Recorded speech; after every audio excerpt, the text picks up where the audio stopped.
Donc, Michael, il est professeur titulaire au département de génie mécanique, justement, de Polytechnique Montréal, un collègue. Il est également membre de l'Institut de l'énergie Trottier, pour lequel il coordonne les programmes de 2e et 3e cycle en génie énergétique.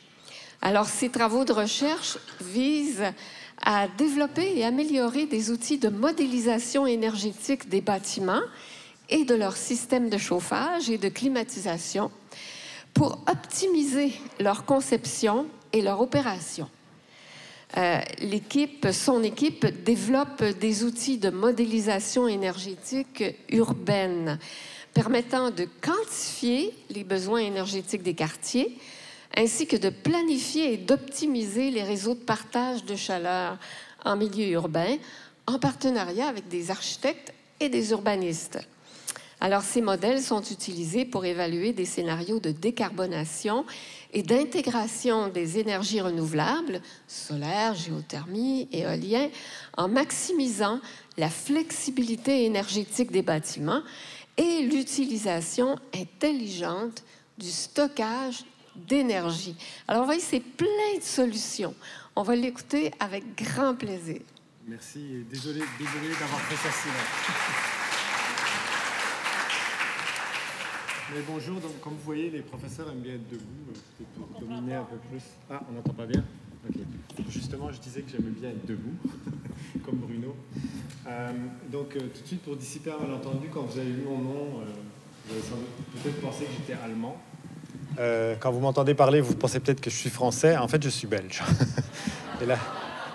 Ah. On n'entend pas bien. Okay. Pourtant, il est... Non? Toujours pas? Juste bien. Ben là, à ce point-là? Ah, ok. Comme ça? On va essayer. Donc, je disais que je suis belge et que la devise de la Belgique, c'est l'union fait la force. Donc, je n'en pensais pas grand-chose jusqu'à aujourd'hui, mais je trouve que c'était une très belle devise pour ce groupe. Et je suis content d'être parmi vous. Et comme Bruno, je suis un urbain, là. J'ai pas de voiture non plus. On est venus tous les deux en calèche. Mais je pense que c'est important que l'union se fasse justement entre les urbains et ceux qui vivent à la campagne. Je pense que c'est très important, les gens qui nous produisent notre nourriture. Donc, je suis très content d'être là.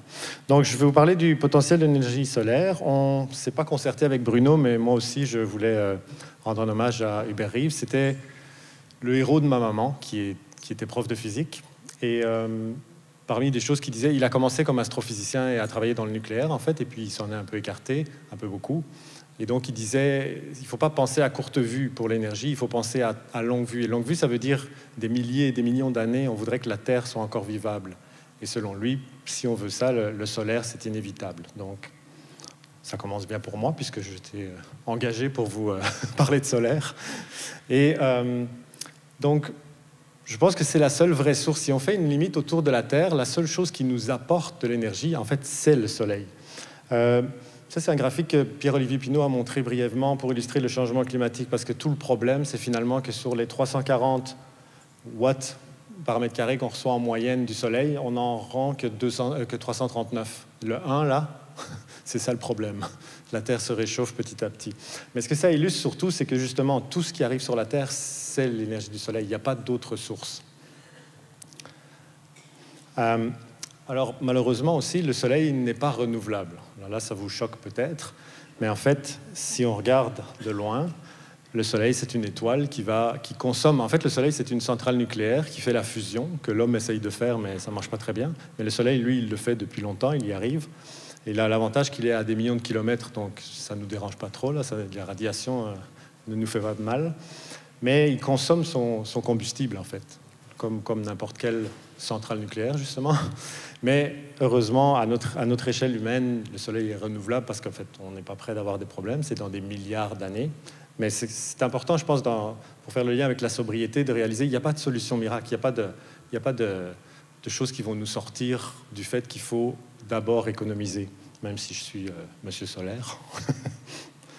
Et donc, pour commencer, ce carré-là, il représente la consommation d'énergie mondiale en une année. Et à droite, les cases, ça représente les réserves prouvées qui nous restent de pétrole, d'uranium, de charbon et de gaz. Donc, bon, ça rentre quelquefois. On ne va pas discuter sur le nombre exact, là, parce que c'est pas ça qui compte. Mais ce qui compte, on va prendre un peu de recul. C'est les mêmes images, mais de plus loin, parce on s'élève un peu. Pourquoi est-ce qu'on s'élève? C'est pour que je puisse mettre sur le schéma l'énergie qu'on reçoit du Soleil en 1 an. La case jaune, là, c'est ce qu'on reçoit du Soleil en 1 an. Donc, bon, c'est pas chose facile de le transformer en quelque chose qui va faire avancer votre voiture, on est d'accord, mais ça n'empêche que le potentiel, je pense qu'il est là. Alors, comme je pensais tomber devant des partisans acharnés de l'énergie éolienne, je me suis dit, vous allez sûrement avoir des objections. Donc, j'ai prévu toutes les objections. On va voir s'il y en a d'autres après. Mais... Donc, oui, mais le Québec est un pays nordique. Alors moi, en tant que Belge, ça m'énerve parce que non. Le Québec n'est pas un pays nordique. En fait, il y a vraiment un club des pays nordiques, ça existe. Et on n'est pas dedans parce que, pour la bonne raison que ça commence à 60 degrés à peu près de latitude nord. Le Québec, on est entre 45 et 58. Vous voyez, le sud de la Norvège, c'est comme Kuujjuaq. Alors nous, on n'habite pas à Kuujjuaq, donc on n'est pas un pays nordique. On est un pays froid, on est d'accord. On est un pays où il y a de la neige, je vais revenir là-dessus. Donc on peut trouver plein de choses, mais on n'est pas un pays nordique dans le sens du soleil, du rayonnement solaire. Donc c'est quoi le potentiel en termes de kilowattheure par mètre carré par an? Mais vous voyez que ça va de 1600 un peu, l'échelle, le jaune est en haut de l'échelle, mais il est en bas du Québec. Donc plus on va au sud, plus il y a du soleil. Bon, ça jusque-là, on sait. Ceux qui passent l'hiver en Floride le savent. Mais même au sud du Québec, il y a beaucoup. C'est 1600 kWh par mètre carré par an. Donc, hors de grandeur, une maison moyenne, ça consomme 30 000. Donc on en reçoit 1600 sur 1 mètre carré. Et vous voyez qu'au nord, on est quand même à 1250. Donc c'est un potentiel très grand. Et surtout, si on compare avec différentes villes, bon, je ne vais pas les faire toutes là, mais on voit que même à Kuujjuaq, on a autant d'ensoleillement qu'à Lyon, en France. Et à Kuujjuaq, on a plus d'ensoleillement qu'à Berlin. Et c'est fou parce que l'Allemagne a développé le photovoltaïque énormément. Et tout en bas, là, qui est presque sorti de l'image, il y a Copenhague. Le Danemark a développé l'énergie solaire plus que la plupart des pays d'Europe. Pourtant, ils ont moins d'ensoleillement qu'ici. Donc on n'a pas d'excuse, en fait. Et ça représente quoi? J'ai pris un point au hasard. Et donc c'est 1560 kWh par mètre carré qu'on reçoit par an. Et qu'est-ce que c'est, en fait? Ça tombe pile dessus, le chiffre. C'est l'énergie contenue dans un baril de pétrole. Un baril de pétrole, c'est 159 litres de pétrole. Ça remplit quand même beaucoup de réservoirs. Et en tout cas de réservoirs de calèche. Et donc, c'est ça qu'on reçoit sur 1 mètre carré. Donc ça aussi, ça donne encore une fois, je ne prétends pas que c'est facile de les récupérer et de les transformer en quelque chose qui va aller dans votre voiture, mais ça n'empêche, l'énergie, elle arrive. Alors, bon, on y est maintenant. On n'est pas un pays nordique, mais il y a de la neige. Ça, on ne peut pas nier. Alors, oui, la neige, ça pose des problèmes, en fait. Ça, c'est des panneaux photovoltaïques qui sont un peu couverts de neige. Mais en fait, ils sont en Antarctique. C'est la station de recherche polaire belge qui est en Antarctique. Donc là, ils ont des excuses.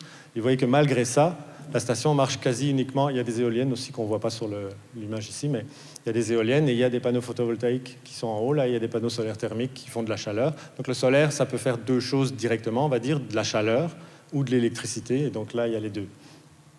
Là, on les voit, les éoliennes. Donc ça, c'est la station. Donc elle est autonome pendant l'été austral, là.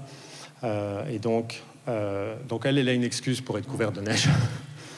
Mais ici, il y a une photo, c'est une des communautés solaires les plus célèbres du Canada, ça s'appelle Drake Landing, c'est en Alberta. C'est un exercice d'ingénierie formidable, mais c'est pas vraiment une bonne idée socialement, parce que quand j'ai été la visiter, tout ce qu'on voit, c'est des garages avec des gros pick-up. Donc c'est des maisons solaires, oui, mais c'est un modèle pas très bon, dans le sens social. Mais bref, ce qu'on voit quand même, c'est que quand il y a de la neige l'hiver, elle tombe, en fait, des panneaux solaires. Ce qu'on voit, les bandes noires, là, c'est des panneaux solaires sur les toits, et la neige tombe. Elle ne tombe pas tout le temps, mais elle tombe souvent. Donc la neige glisse, et plus on incline les panneaux, plus ça l'aide à glisser. Et coup de bol, en fait, plus on incline les panneaux quand on est plus dans le nord, plus ça aide aussi à ramasser plus d'ensoleillement. Donc finalement, ça va plus ou moins ensemble, pour une fois. Mais ce qui est intéressant, c'est que quand j'ai regardé un peu la littérature, le plus grand effet des chutes de neige, c'est le psychologique. Donc on a remarqué que dans des pays comme le nord de l'Europe, où il ne neige pas spécialement souvent, quand il y a des grosses tempêtes de neige, il y a beaucoup de gens qui annulent leurs achats de panneaux solaires. parce qu'ils pensent que ça ne va plus marcher. Et on avait remarqué ça aussi avec l'achat des véhicules à 4 roues motrices. Quand il y a une grosse tempête de neige, boum, il y a un petit boom de vente. Ça prouve à quel point les humains font des décisions un peu à court terme, là. Et donc, notre objection, et ça a parcouru les médias, peut-être moins maintenant, mais il y a quelques années, oui, mais on met beaucoup d'énergie à fabriquer ces panneaux solaires et puis on ne la récupère même pas. Ils produisent moins que ce qu'ils nous ont coûté en termes d'énergie. Et donc, ce n'est pas vrai, mais c'était vrai à une époque. Donc, il y a deux choses qu'on peut utiliser pour ça. C'est le temps, un peu l'équivalent de la période de retour sur investissement économique. Là, si je vous dis, vous achetez un truc, mais ça va vous rapporter autant chaque année, c'est la même chose en énergie. Vous mettez une certaine quantité d'énergie, mais ça vous rapporte autant chaque année. Combien de temps il faut pour que vous ayez récupéré votre mise? Au début de la fabrication des panneaux solaires, on était maladroit. On mettait des grosses couches de silicium, c'est le matériau qui fait la cellule, et ça paraît con, mais on mettait aussi beaucoup d'aluminium autour, faire un bon cadre solide. Et en fait, dans l'aluminium, il y a une grosse partie de l'énergie qui est dans un panneau solaire. Donc maintenant, on fait des tout petits cadres, tout fins. Les quantités de matériaux sont beaucoup plus faibles. Donc maintenant, on récupère ce qu'il y a dans un panneau photovoltaïque en une demi-année à 4 ans. Donc, puisque la durée de vie, c'est 25 ans, c'est bon. Et pour les systèmes solaires thermiques, c'est à peu près la même chose, de 1 à 4 ans. Donc ça veut dire, une autre façon de le voir, c'est ce que Bruno a dit tantôt, c'est le return on investment en anglais, là, le retour sur investissement. Donc c'est combien de fois on récupère. Et donc ça va de 5 à 40 fois. Donc c'est positif. Parce que même si 5 c'est bas, ce qu'on peut se dire, c'est si on fabrique la première fois les panneaux photovoltaïques avec des combustibles fossiles, après ça, on ne récupère que, entre guillemets, 5 fois la mise, mais ça n'empêche, avec cette 5 fois la mise, je peux en construire d'autres qui vont me récupérer 5 fois. Donc, tant que c'est plus grand que 1, ce ne serait pas terrible, mais je veux dire, tant que c'est plus grand que 1, en principe, c'est bon. Mais là, on est à 5 à 40, donc ça va encore mieux. Donc, là, peut-être une objection qui est plus proche de ce dont on a parlé aujourd'hui, ça prend de la place et ça peut notamment entrer en compétition avec l'agriculture. Et c'est vrai. Ça, c'est un exemple. C'était à l'époque de la construction la plus grande centrale photovoltaïque du monde. C'est en Ontario, à Sarnia. Maintenant, elle est de loin plus la plus grande. La plus grande, elle est en Chine, évidemment. Et elle est beaucoup, beaucoup plus grande que celle-là. Mais ça n'empêche que celle-là, bon, on peut deviner que c'est pas un parking de Walmart, là, c'est plutôt un champ dans lequel on l'a mis. Ça, c'est quelque chose que moi, j'aime beaucoup, mais on ne peut pas nier que ça compétitionne avec les terres agricoles. C'est au Danemark. Et comme je disais, le Danemark a développé énormément les systèmes solaires thermiques, donc ils font de la chaleur pour chauffer les villages avec des réseaux de chaleur partagés.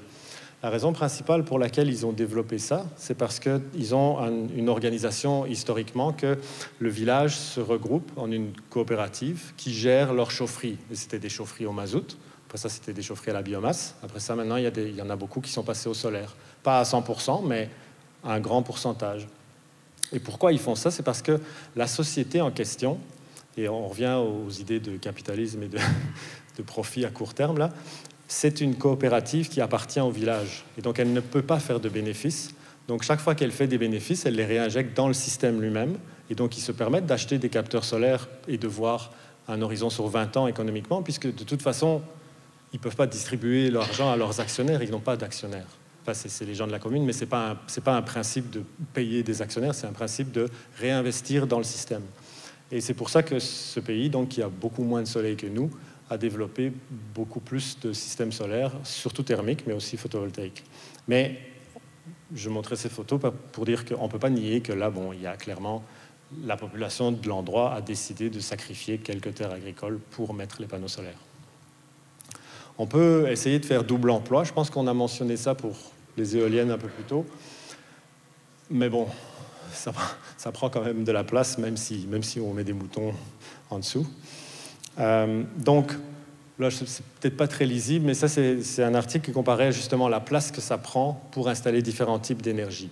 Et c'est vrai, le solaire, qu'il soit thermique ou photovoltaïque, prend plus de place, même que l'éolien. Vous voyez, l'éolien est un peu à part, il est tout en bas, parce que c'est une fourchette énorme. Ça dépend si on compte l'éolienne, si on compte tout le terrain où il y a des éoliennes, si on compte la route qui va à l'éolienne, etc. Donc, c'est sujet à beaucoup de débats.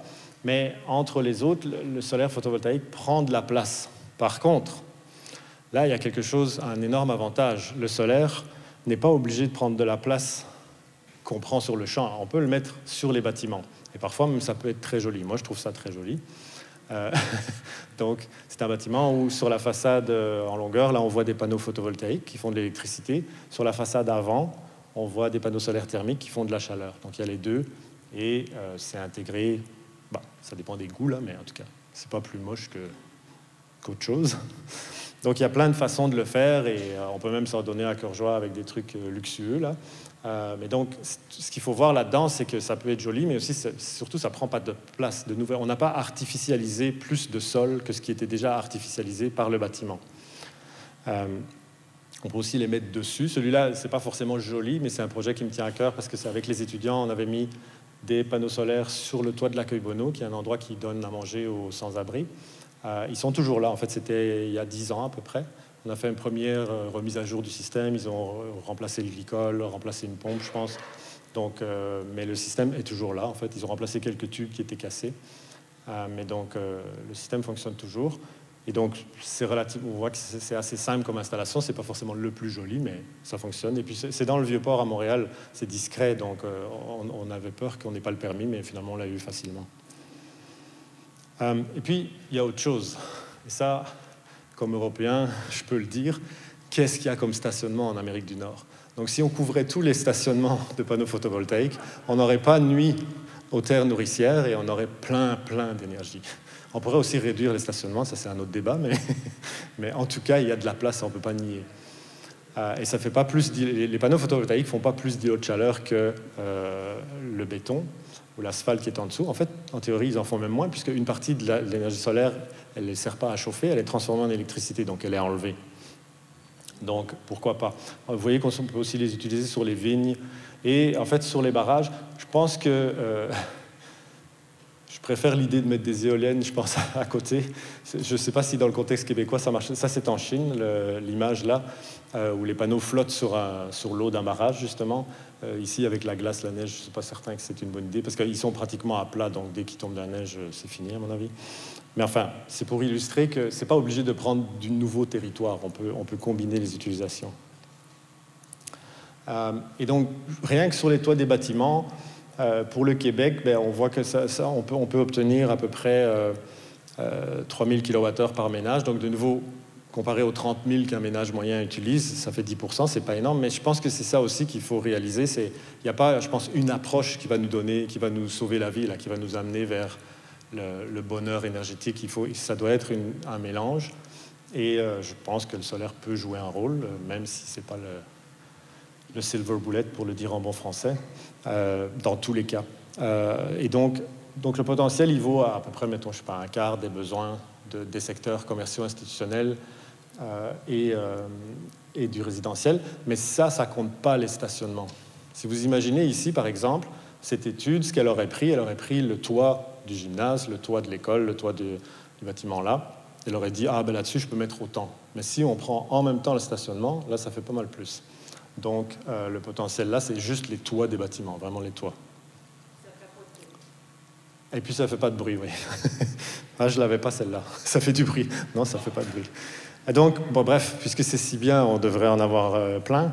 Là, il y a deux petits graphiques pour illustrer ça.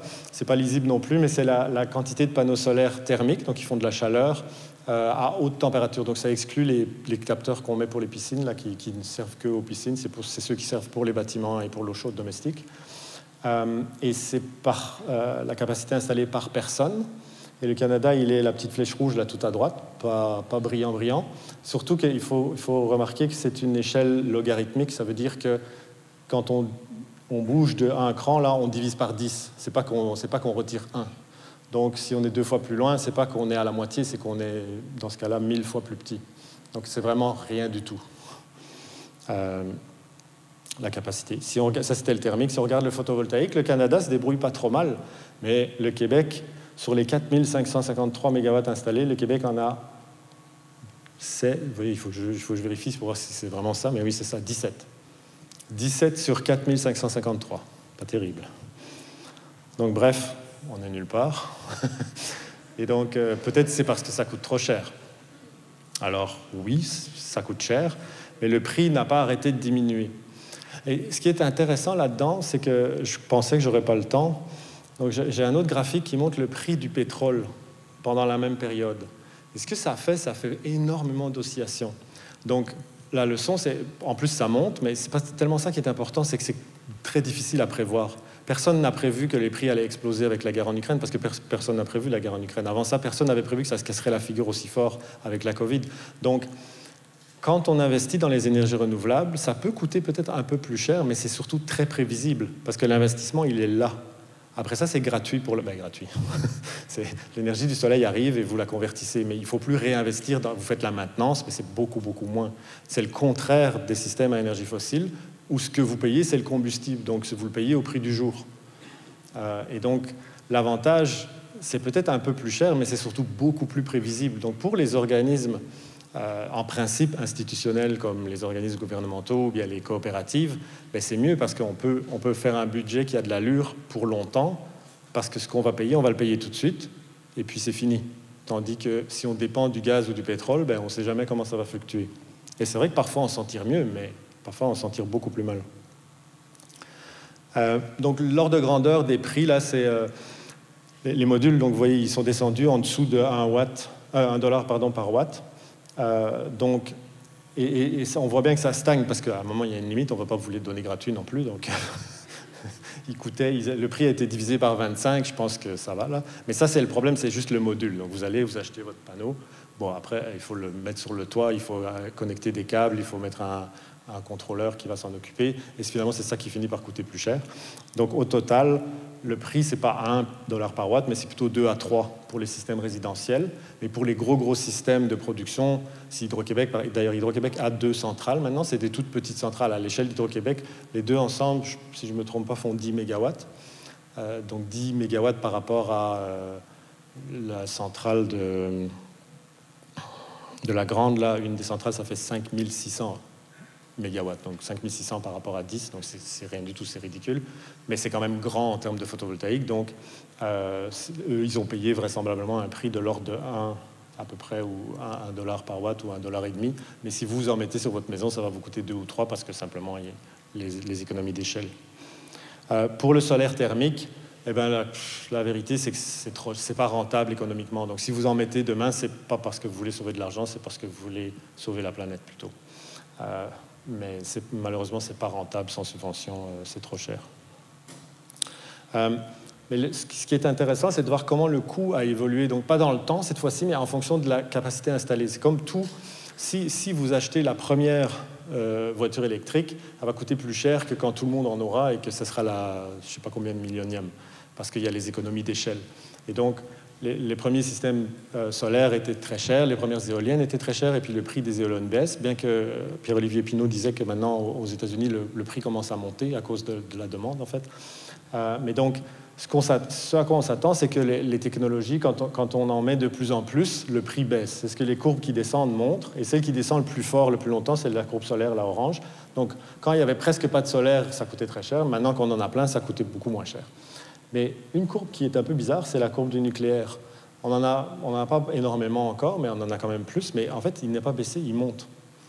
Et donc, c'est quand même bon signe que le solaire, par exemple, et l'éolien baissent. Plus on en met, plus on apprend à le faire de manière économique. Je racontais que les premiers panneaux photovoltaïques étaient très épais. On mettait des quantités de silicium. Maintenant, la même galette qui fait le panneau, on la coupe dans le sens de l'épaisseur en 4 ou 5. Donc, on fait 5 panneaux avec le même matériau. Donc, forcément, ça coûte un peu moins cher. Et puis, surtout, c'est meilleur pour l'environnement parce que ça consomme moins de ressources. Bon, une autre objection, ouais, ok, c'est bien, mais le solaire, il n'est pas là quand on en a besoin. Alors, bon, ça, c'est vrai aussi. Et c'est vrai d'abord à une échelle de temps qui est les saisons. Alors, mes recherches, c'est surtout la modélisation des bâtiments à échelle des villes, etc. Donc, je ne pouvais pas m'empêcher de mettre un petit modèle de bâtiment. Ça, c'est ma maison. Je ne suis pas architecte, donc ma maison n'est pas... c'est pas ma maison où j'habite. Moi, j'habite dans un condo, mais c'est la maison comme je la dessine. Je n'ai pas une imagination débordante architecturale, mais bon, ça ressemble à une maison moyenne. Et ce qu'on voit, c'est l'énergie qu'elle consomme.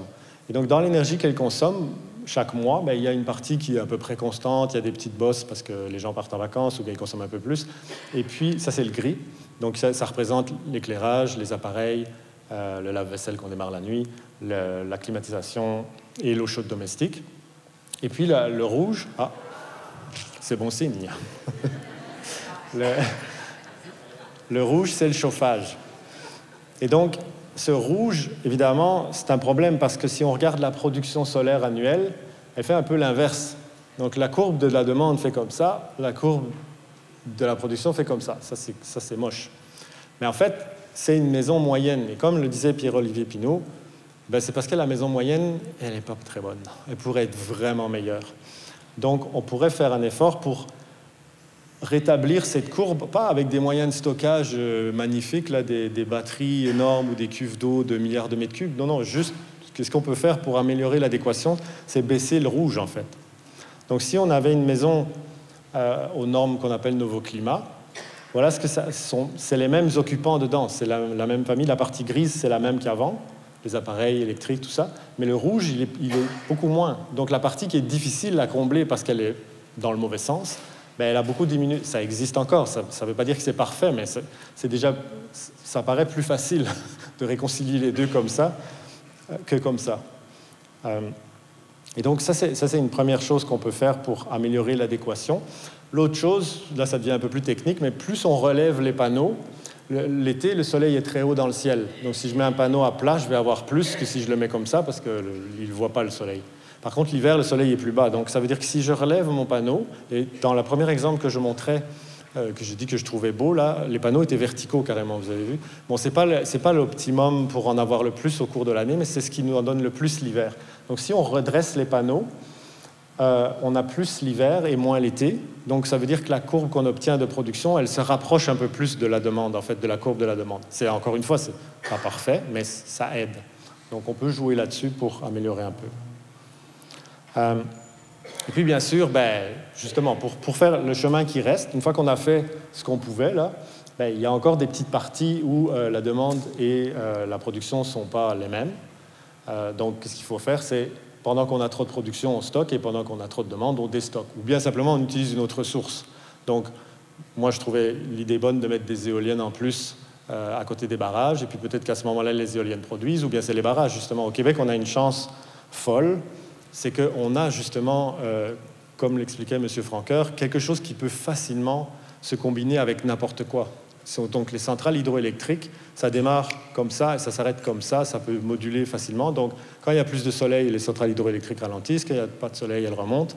Et si c'est à l'échelle d'une saison, on turbine un peu moins l'été et on turbine un peu plus l'hiver, ça marche aussi. Parce que le barrage, il a une capacité de stockage très très grande. Donc ça, c'est une chance énorme du Québec. D'ailleurs, on a utilisé l'expression la batterie de l'Amérique du Nord, là, et c'est vrai que ça... Donc pourquoi pas en profiter nous-mêmes, en fait, de mettre notre photovoltaïque et utiliser les barrages comme batterie. Donc, combiner avec des sources ou bien stocker, mais stocker, ce qu'il y a, c'est que ça coûte vite cher, donc on va pas mettre chacun dans notre maison une cuve d'eau qui prend tout le sous-sol ou bien des batteries qui coûtent 20 000 $, ça n'a pas d'allure, mais on peut compter sur d'autres sources et on peut peut-être mettre un peu de stockage chacun pour combiner. Alors, il y a une chose, dans mes recherches, on parlait de flexibilité énergétique. C'est quoi la flexibilité énergétique? C'est un peu comme on l'imagine, c'est d'être flexible de la façon dont on consomme. Parce que quand on regarde un réseau électrique qui grandit, donc ça, c'est, mettons, la forme typique de la demande d'une journée d'hiver chez Hydro-Québec. Mais si je mets plus de bâtiments, c'est-à-dire je mets plus de bâtiments, oui, d'une part, parce qu'il y a la crise du logement, mais aussi j'électrifie. Donc, tous ceux qui se chauffent au gaz, je leur dis non, maintenant t'arrêtes, tu te chauffes à l'électricité. Ça veut dire que mes besoins électriques vont monter. Et donc, ils montent, et c'est comme une mise à l'échelle. Ça veut dire que les pointes deviennent aussi plus grandes, la distance entre le creux et l'autre. Puis, ça monte encore quand j'électrifie tout le stock de bâtiments. Tous les bâtiments commerciaux institutionnels, ici, plus de gaz, tout le monde est électrique, ça donne ça. Maintenant, en plus, je mets du photovoltaïque. Le photovoltaïque, il marche le mieux quand? Vers midi. Bon, là, c'est pas de chance. Donc, ce que ça va faire ça. Ça va me soustraire de la demande, mais vers midi. Ça, c'est vraiment le moment où j'en avais déjà moins. Donc, ça fait une forme. En Californie, ça, c'est un vrai problème, parce que eux, leur pointe, c'est l'été, et l'été, il y a 2 pics comme ça, et le solaire vient au midi, donc le solaire aggrave ça. Mais nous, on n'en est pas encore là. Et puis surtout, il y a une solution pour éviter ça. C'est quoi? C'est de s'arranger pour que les bâtiments changent leurs besoins. Donc, la nuit, Quand vous consommez presque rien, vous démarrez votre lave-vaisselle, donc vous consommez plus. Mais j'y crois pas non plus énormément parce que c'est pas ça qui va changer grand-chose. Donc, mais c'est plutôt stocker de l'énergie, par exemple du chauffage, c'est chauffer plus la nuit et chauffer moins le jour. Avoir un petit stockage, comme je disais, pas une cuve qui remplit tout votre sous-sol, mais juste un stockage qui est capable de tenir quelques heures. Et puis, ce stockage, vous le rechargez au milieu de la journée, comme ça vous augmentez votre demande artificiellement à ce moment-là. Et donc c'est ça qu'on appelle la flexibilité, c'est essayer d'avoir peut-être un profil plat ou bien carrément un profil qui suit l'énergie qu'on a disponible. Je disais qu'au Danemark, à midi, là, on discutait, les prix de l'électricité au Danemark, il va, mettons, de 1,2 $ par kilowattheure. 1,2 $, ça veut dire 120 sous. Nous, on paye 7 sous. Eux, ils payent 120 sous parfois par kilowattheure. Et parfois, c'est zéro, ou c'est en fait moins 0, quelque chose. C'est-à-dire qu'il y a trop d'électricité, il y a trop de vent. Et donc, on leur dit, prends-la, je te la donne, ou bien carrément, je te paye si tu me prends de l'électricité. Et donc, c'est un prix qui fluctue énormément. Donc là, le bâtiment, ce qu'il devrait faire, c'est que quand il y a beaucoup de vent, il faut qu'il chauffe quelque chose. Donc, il chauffe une grosse cuve Et les fameux réseaux de chaleur pour les villages dont je parlais, ils ont intrinsèquement, avec le solaire thermique, une grosse cuve. Donc, ils mettent une résistance électrique dedans. Et quand il y a trop d'électricité qui vient du vent, ils chauffent ça. Et puis, quand il n'y en a pas, ils retirent la chaleur. Donc, c'est ça, être flexible, c'est s'adapter un peu à la production. Donc, on peut adapter la production avec des stockages et avec des technologies qui s'adaptent, mais on peut aussi adapter les besoins. C'est un peu dans la logique de la sobriété. Il faut les diminuer, ça c'est un. Et après, ceux qui restent, il faut essayer de leur donner une forme qui marche avec ce qu'on a à notre disposition. Donc, si j'essaye de résumer, il y a un potentiel solaire énorme. C'est ça que je voudrais que vous reteniez. Aussi bien pour faire de l'eau chaude que du chauffage, que de l'électricité.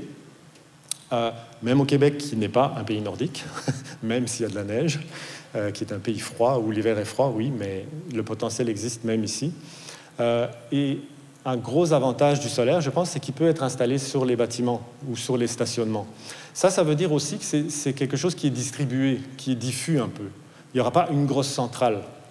Mais ça, c'est un inconvénient pour qui ? Pour le ministre de l'Énergie, parce qu'il ne peut pas... Quand vous allez mettre ici des panneaux qui couvriront tout le hall ici, il ne va pas venir, le ministre, il ne va pas se déranger pour si peu. Il va pour Northvolt ou il va pour l'usine Lyon, il ne va pas pour ici. Donc ça ne plaît pas nécessairement au ministre, parce que ce n'est pas cool de mettre des petits panneaux photovoltaïques partout, mais pour les gens qui les mettent, c'est cool en fait. Donc, c'est bien d'avoir des sources distribuées. Même les éoliennes, si on y pense...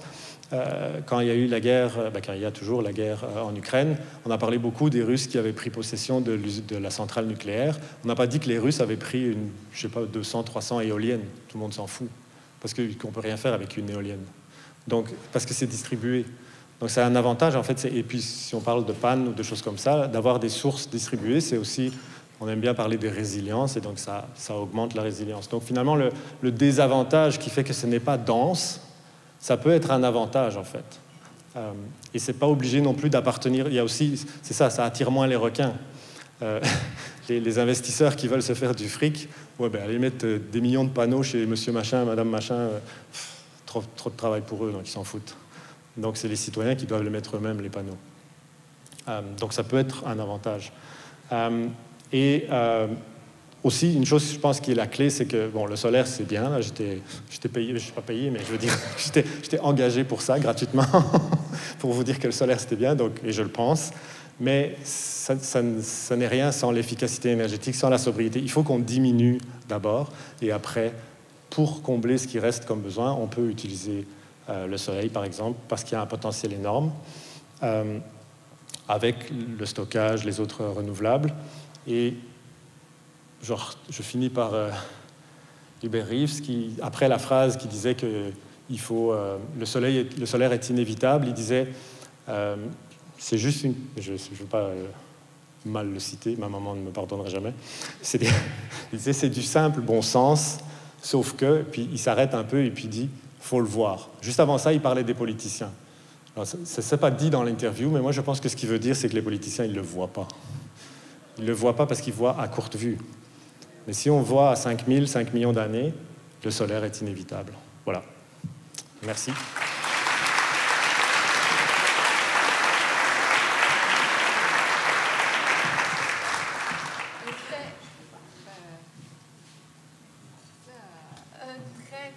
grand merci. Là, ça porte merci. Merci à vous. Oui, très, très éclairant. Alors, on a une belle période de questions, hein, un quart d'heure maintenant. Là. Les critiques du solaire, je les attends, j'avais déjà prévu. Ça fait pas de bruit. En tout cas, je sais pas. Bonjour, je ne serai pas une critique, je suis une fan du solaire. Je vis en autonomie solaire au Québec, ici à Nicolette, depuis 5 ans. C'est possible. Bravo. Puis effectivement, ça nous amène à beaucoup de sobriété. C'est nécessaire.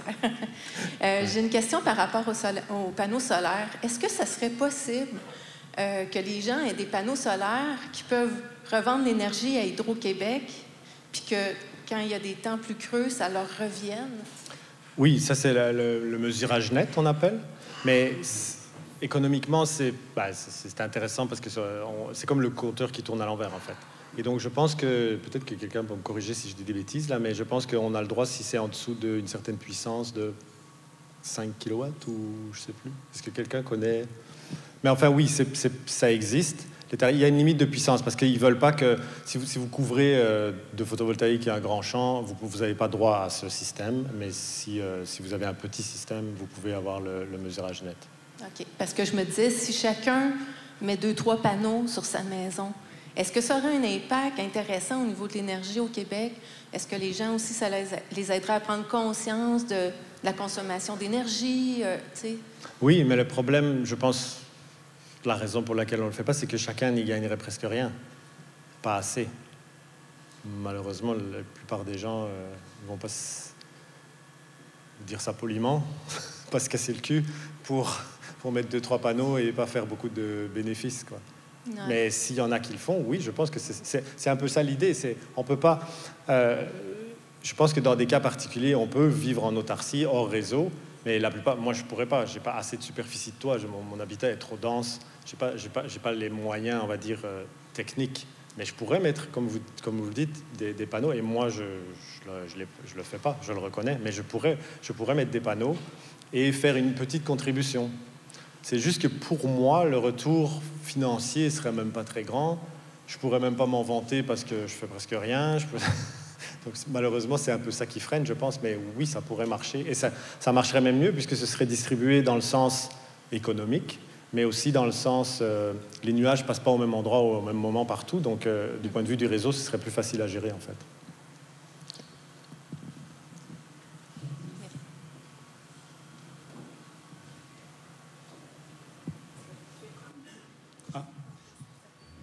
Oui, j'aurais une petite question.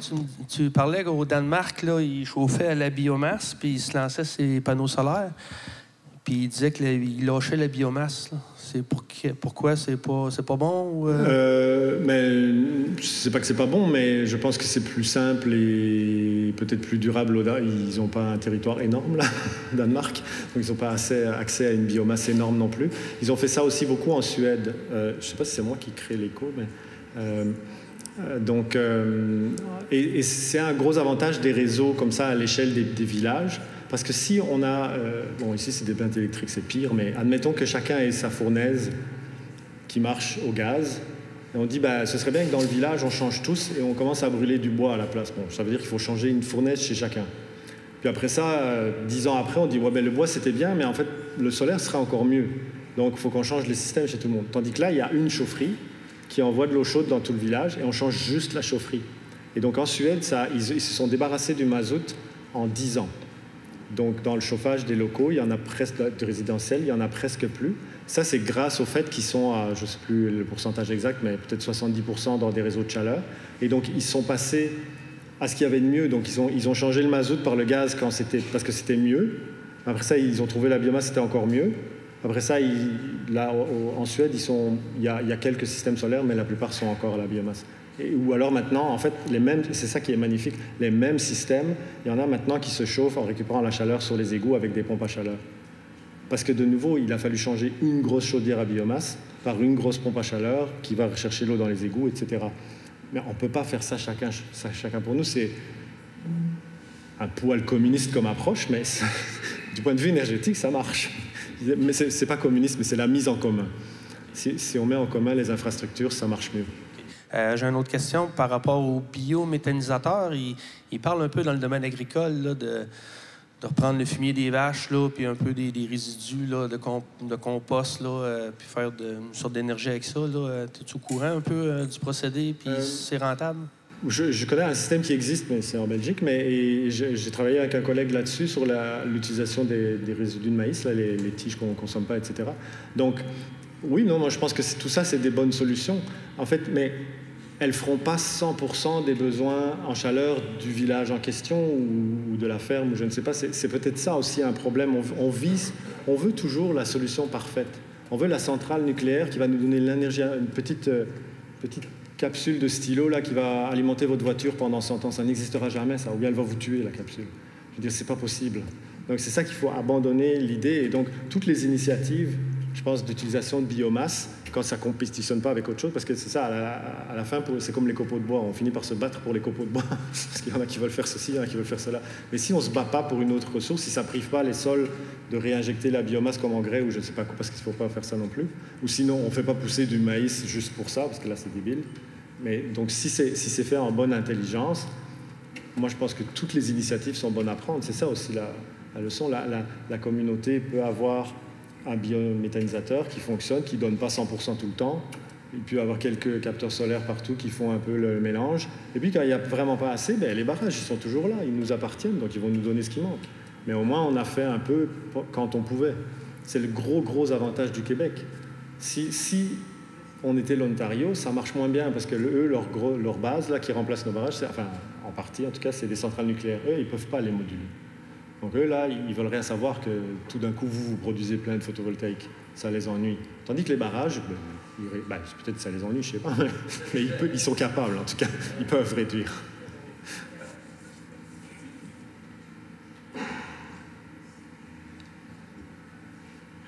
Micro et machine. OK. Moi, j'aurais une proposition, c'est ça. Les panneaux solaires, ça marche très bien à 45 degrés ou vertical. Puis souvent, les églises de tous les villages québécois sont à 45 degrés. Est-ce que sur le versant sud de toutes les églises, on pourrait installer des panneaux solaires? Ça toucherait tous les villages et diminuerait peut-être la facture des églises qui ont de la misère à se financer. Oui, mais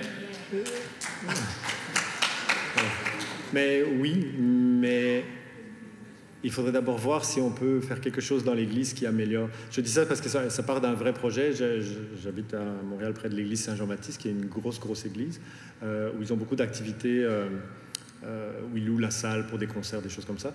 Et donc, ils avaient demandé à un de nos étudiants justement, ils se sont dit, un peu comme vous, est-ce qu'on pourrait mettre des panneaux photovoltaïques côté sud? Et c'est un grand toit. On a fait alors, on a fait de la modélisation, comme j'aime bien faire, c'est mes petits jouets, on fait le modèle, on regarde l'ombrage, ça marche, il n'y a pas de truc. Mais après, on regarde, mais vous chauffez comment pour le moment? C'est à la cave, je ne sais pas trop, ils vont voir. Puis bon, finalement, en remplaçant une chaudière, on faisait beaucoup mieux en termes d'investissement. Donc c'est une question de priorité. Mais quand on se sera assuré que l'Église n'est pas complètement une passoire, et qu'on a été aussi loin qu'on pouvait, l'Église, c'est des bons exemples, on ne va pas les isoler à fond, là. Une Église, c'est une Église, on ne va pas mettre des murs avec du polystyrène dedans, là, ça ne marche pas, mais on peut faire certaines choses, améliorer le système de chauffage, c'est con, mais faire en sorte qu'il ne chauffe pas quand il n'y a personne, ce genre de truc. Quand on a fait ça, on peut mettre des panneaux solaires, et oui, vous avez raison, la pente est pas mal idéale, en fait. Ouais. Merci.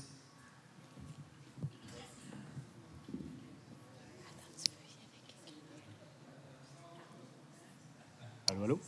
Non. C'est à moi? Non. Là, j'ai perdu le tour. Je pense qu'il y avait une question par ici. Oui. 1, 2. Oui, ma question, c'est est-ce que ça existe des modélisations qui auraient pu être faites à l'échelle d'une MRC, par exemple à l'échelle de 1000 fermes, où on mettrait des panneaux solaires sur les bâtiments de ferme? Est-ce qu'il y a déjà eu des modélisations qui permettraient de juger quels seraient les gains d'énergie qu'on pourrait aller chercher à l'échelle d'une large communauté? Je sais qu'il y a des gens chez Canmet Énergie à Varennes là, qui travaillent sur le photovoltaïque. J'ai eu des projets avec eux, mais plutôt dans le Nord. Donc ça se peut qu'ils aient fait des études, je ne sais pas. Mais sinon, c'est le genre de truc qui, moi, justement, m'intéresserait. Oui, mettre une étudiante ou un étudiant là-dessus, c'est génial. C'est le genre de projet qui intéresse les étudiants. Donc on pourrait le faire. On demandera à Bruno qui nous trouve une subvention chez Gaz Métro pour le faire et on fera l'étude.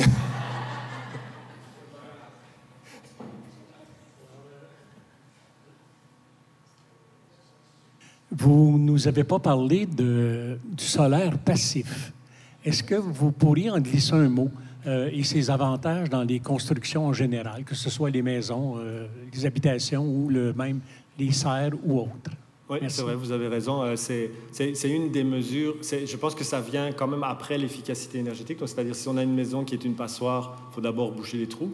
Mais après ça, on peut essayer d'optimiser la concept pour les nouvelles maisons, parce que c'est un peu dur de faire après coup, mais optimiser la position des fenêtres, par exemple, le type de fenêtre, le stockage passif dans la masse du bâtiment, pour justement lisser. C'est une histoire un peu de flexibilité, là, d'essayer de stocker la chaleur du jour pour la nuit. Décaler les points, et ça sert aussi l'été à essayer d'éviter les pics de climatisation. C'est un peu la caricature des bâtiments solaires passifs à une certaine époque. C'est moi qui fais ça. Marche toujours? Ah oui. C'est qu'à une époque, on imaginait c'était des grandes maisons avec toute la façade avant vitrée et tout l'arrière très sombre, et c'était des fours l'été. Donc maintenant, on fait ça de manière plus intelligente, un peu plus en douceur aussi, mais oui, ça existe. Et les serres, ça c'est encore autre chose. Les serres, le problème des serres, c'est qu'on n'a pas énormément de contrôle parce que la priorité là, c'est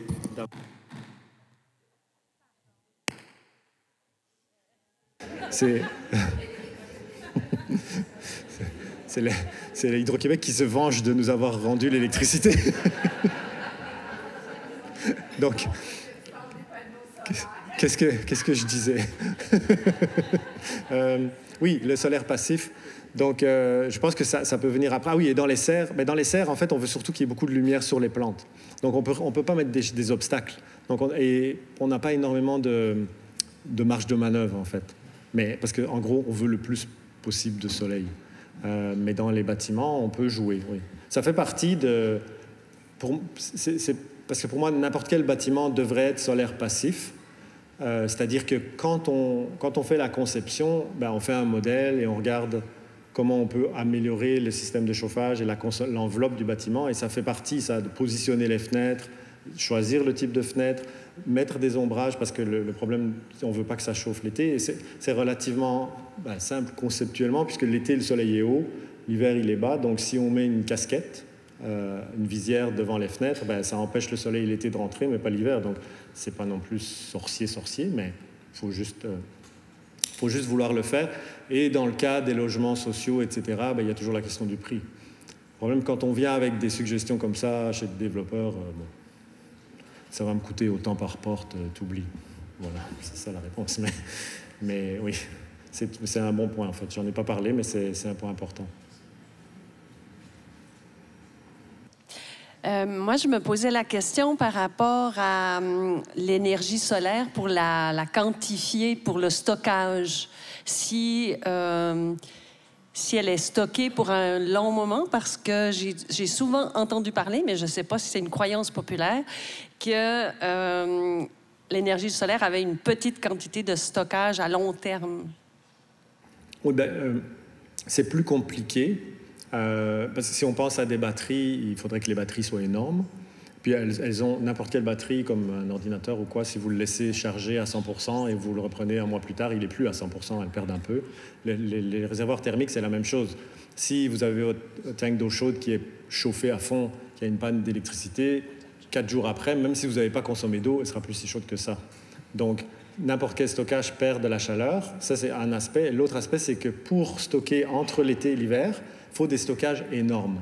Dans les systèmes, la photo que j'avais montrée, le système au Danemark, qui est énorme, c'est 160 000 m² de panneaux solaires, ils ont des stockages saisonniers.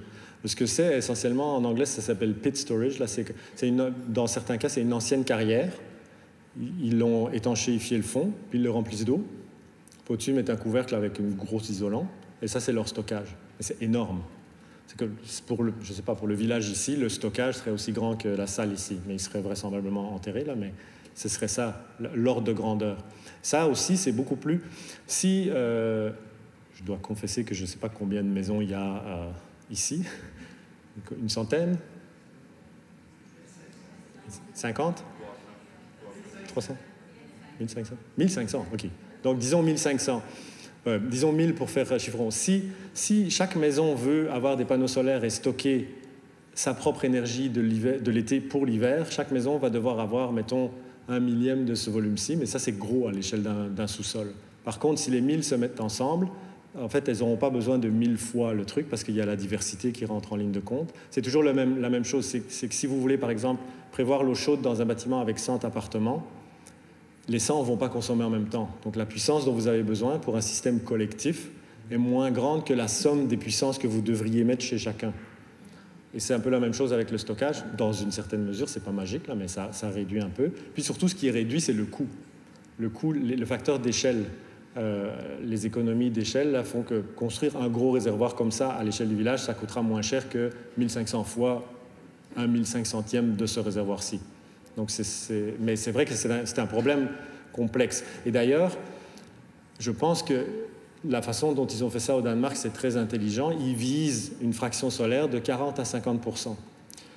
Alors que la communauté que j'ai montrée, Drake Landing, comme je disais, c'est un exercice d'ingénierie magnifique. Je le montre à mes étudiants du cours de modélisation de systèmes solaires parce que du point de vue des ingénieurs, c'est génial. C'est s'amuser à atteindre le dernier pourcent. Là. Ils ont fait 100% de fraction solaire.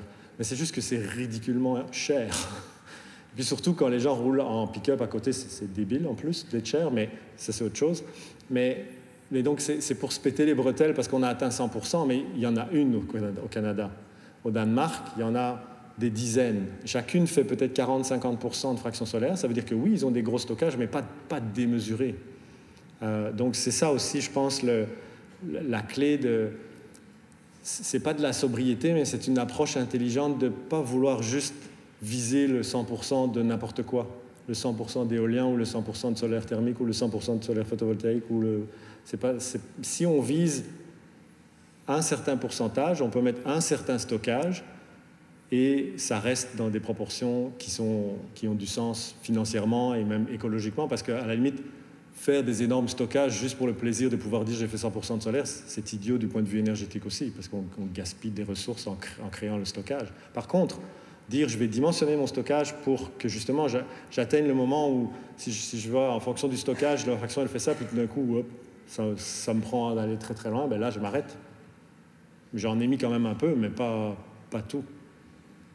Donc oui, c'est un défi, parce que la fameuse courbe qui va comme ça et l'autre qui va comme ça, on peut pas l'éviter.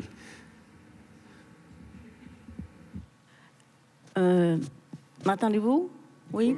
Bon, moi, je suis une élue municipale, une mairesse, donc, et on a acheté notre église. On pensait solaire, mais à un moment donné, j'ai entendu parler de la cloacothermie. Je ne sais pas si vous connaissez ça, c'est utiliser la chaleur qui vient de nos égouts, vu qu'on refait nos tuyaux d'égout. Bon, quand j'ai parlé de ça aux ingénieurs, ils m'ont traité... Ben, en tout cas, j'ai lu dans leur regard que c'était une hurluberlu, OK? Donc, je ne sais pas si vous en savez plus, mais ce que je veux vous dire, c'est que comme élu, puis comme conseil municipal, on est vraiment... quand on parle à des ingénieurs, on dirait qu'ils n'ont pas été à Polytechnique. Ils sont toujours 10-15 ans en arrière dans ce qu'ils nous suggèrent.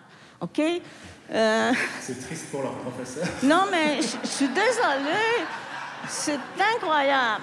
Moi, j'ai été obligée de faire penser à l'ingénieur qui refaisait nos égouts, de calculer les changements climatiques pour les grossir. Bon, en tout cas, c'était pas nécessairement la solution, mais... Puis là, mais nous, ça fait 20 ans qu'on n'a pas eu le droit de développer notre quartier résidentiel parce que nos égouts sont pas traités. On a honte, mais c'est pas parce qu'on n'a pas fait d'études. Donc là, ce que je vous dis, c'est qu'on a un potentiel de 60 habitations. Au début, c'était 35 maisons isolées. Maintenant, on pense à des duplex puis des multilogements. Et nous, actuellement, on a un conseil qui est assez écolo. Puis on voudrait quand même être orienté dans quel grand principe qu'on devrait suivre pour penser notre petit quartier. Ça peut être du solaire, ça peut être du passif, ça peut être une mise en commun d'énergie, l'orientation des rues. Mais là, ça va me prendre combien de firmes d'ingénieurs avant de trouver une orientation? Ma question, vous ne pourriez pas mettre un étudiant sur notre cas?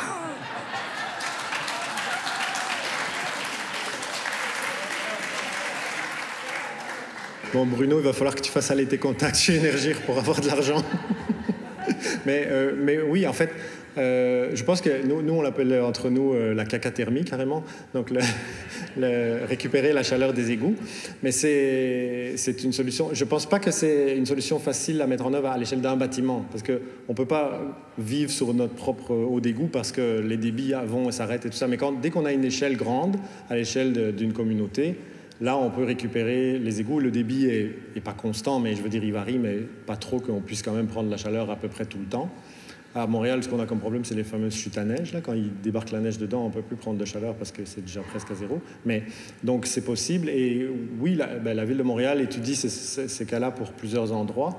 Et il y a un programme du ministère de l'Environnement, je ne sais pas quoi, lutte climatique et faune et parc, MELCFP, qui donne des subventions pour ce qui s'appelle la valorisation des rejets thermiques. C'est ça que ça veut dire, en fait. Les égouts font partie de ça. Et en fait, ce qui est intéressant, ils payent les études. Donc, ils financent les études. Ça commence à allumer vos regards. Donc, ce programme de subvention peut payer les études. Et oui, ça vaudrait la peine de regarder. Le cas idéal, c'est ça, c'est qu'il y a une infrastructure qu'il faut refaire ou étendre de toute façon. Il y a un nouveau quartier qui se développe parce que moi, je me bats avec la Ville de Montréal. Ils veulent interdire les chaudières au gaz, c'est très bien, mais moi, je dis interdisez les plaintes électriques aussi. Parce qu'une fois qu'on a mis des plaintes électriques dans un bâtiment, on ne mettra plus jamais autre chose. Parce que c'est pas cher. Donc, et puis, il n'y a aucune infrastructure. Je ne peux pas changer. L'exemple suédois où je change juste une chaudière pour tout le village, la plainte électrique, c'est l'extrême inverse. Chacun a sa plainte électrique dans une pièce. Si moi, je leur propose d'amener de la chaleur gratuite qui est récupérée sur les égouts, ils vont me dire « Ouais, mais moi, je dois remplacer toutes mes plaintes électriques par des tuyaux d'eau avec des radiateurs. Pas question. » Donc, c'est ça le problème. Une fois qu'on a mis des plaintes électriques, on est foutu. Donc, il faut penser à ça aussi parce que c'est pas... avant le solaire passif, avant tout, là, il faut se dire « Je veux être... » C'est ça pour moi aussi la résilience par rapport au futur. Si un jour on trouve un meilleur moyen de chauffer, on peut changer facilement. Et les résistances électriques qu'il y a dans les plaintes électriques, c'est le truc le plus inefficace du point de vue de la deuxième loi, comme disait Bruno. On peut faire beaucoup mieux avec l'électricité. L'électricité, on peut faire tourner des moteurs, on peut faire plein de choses. Alors, la consommer pour faire de la chaleur avec un rendement de 1 pour 1, 100%, ça paraît géant pour les gens. Ils se disent, quoi, ma plainte électrique, elle a un rendement de 100%. Comment tu veux faire mieux? Oui, tu peux faire mieux. La pompe à chaleur, ça fait 300% ou 400%. Donc, et sur les égouts, ça peut faire 5, 6, 100%. Donc, oui, je suis content d'entendre que des gens comme vous sont intéressés même à regarder le problème. Michael Coumer, il va falloir qu'on vous réinvite parce qu'il y a trop de mains et je ne peux pas aller voir tout le monde. Fait qu'on va prendre une dernière question qui est courte pour pouvoir terminer avec notre dernier conférencier puis essayer de terminer à l'heure. Merci. Est-ce que vous m'entendez? Oui. Dans le développement des projets éoliens, on parlait beaucoup de la durée de vie de l'éolienne qui était de 20 à 25 ans. Je pense pas que vous l'avez nommé, mais les panneaux solaires, dans le fond, c'est quoi la durée de vie? Puis est-ce que la capacité de captation du soleil diminue avec le temps, ou c'est bon à vie, ou on l'installe une fois puis on y pense plus après, ou tu sais... Les panneaux solaires photovoltaïques, il n'y a rien qui bouge là-dedans. Donc, c'est extrêmement résistant, on va dire, au temps. Justement, à Calumet-Varenne, là, c'est un laboratoire où ils ont mis des panneaux pendant, je ne veux pas dire de bêtises, je pense que c'était 20 ans, et ils ont mesuré des pertes de 2-3%. C'est-à-dire 2-3% absolu. Donc, le rendement était de 15% au début, il était de 12% à la fin. Donc, c'est une perte, mais ce n'est pas énorme. Et il y a peut-être quelques-uns, mais je ne pense même pas qu'il y en avait qui ne marchaient pas. Donc, c'est vraiment 20-25 ans, ce n'est pas surestimé pour les systèmes photovoltaïques. Bon, il y en a peut-être un qui va se prendre la foudre. Il y a des parafoudres, mais bon, il y a un qui va avoir de la malchance et ça va peut-être dégager. Il y en a un autre qui va prendre la tornade et les panneaux vont partir. Mais ça arrive toujours. Mais en moyenne, ce n'est pas exagéré de supposer une durée de vie de 20-25 ans. Pour les systèmes solaires thermiques, c'est ça aussi, mais il y a un peu plus de maintenance. Là, je disais, par exemple, à Quai Bono, il y a eu 2-3 tubes cassés. Donc on les remplace un par un, c'est pas grave. Et puis on change le glycol. Donc c'est des opérations de maintenance, mais toute l'infrastructure. Et ce qui est important pour moi aussi, c'est toute l'énergie qui a été mise dans la fabrication de ces panneaux solaires. On ne la fait pas 2 fois. Enfin, on l'a fait là après une dizaine, je pense un peu plus que 10 ans. Et donc ils sont repartis pour 10 ans. Donc la durée de vie aura vraiment été de 20 ans, mais avec une petite maintenance, on va dire. Un petit peu plus d'entretien. Les systèmes photovoltaïques, le truc, ce qui casse, c'est ce qui bouge, c'est toujours ça, ou ce qui est soumis aux conditions extérieures. Donc c'est vrai que les panneaux photovoltaïques sont dehors, mais ils sont protégés par une vitre et en principe, c'est robuste. Est-ce que vous pensez que la fabrication va devenir plus économique?